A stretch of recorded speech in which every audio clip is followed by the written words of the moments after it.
The moon specifically, like any of the other zones, has been to create a canvas for something that the ITO would be interested in testing the candidates in. So obviously a lunar base sounded kind of interesting. So like with all the zones, we sat down and created a small brainstorm of what could be cool, and we came up with like a old mining plant on the moon where you have craters and various facilities and factory all connected with bulkheads. So obviously there's inside and there's outside, and we try to distinguish between the two in the design.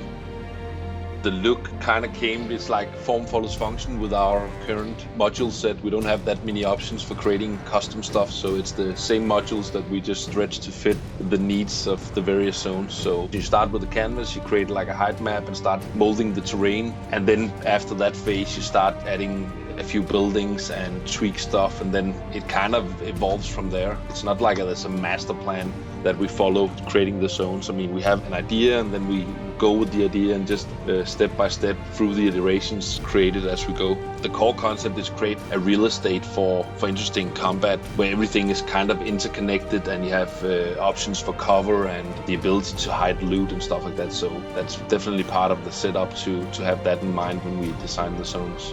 I think it's a nice space for exploration, and it has a lot of connective alternative routes. So you could hide 8 people in here, but if you went out in the open, you could also be finding each other fairly easy. But there's a lot of rocks to hide behind, and some of the loot is really hidden in this zone. So it is in all zones.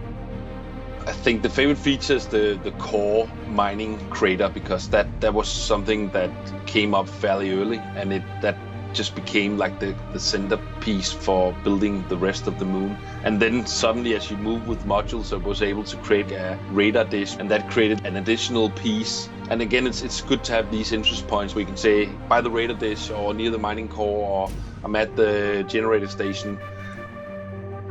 On the moon in particular, it's always going to be a black sky. You're not going to see stars. We try to make it realistic, but it still has a weather pattern, so the sun will rotate around the canvas of the zone. The colors might be tinted a bit, and then you'll have like a night version as well. But for the moon in particular, it's a different type of weather setup. It's more simple because it's just a bright sun and not really an atmosphere to pick up any colors.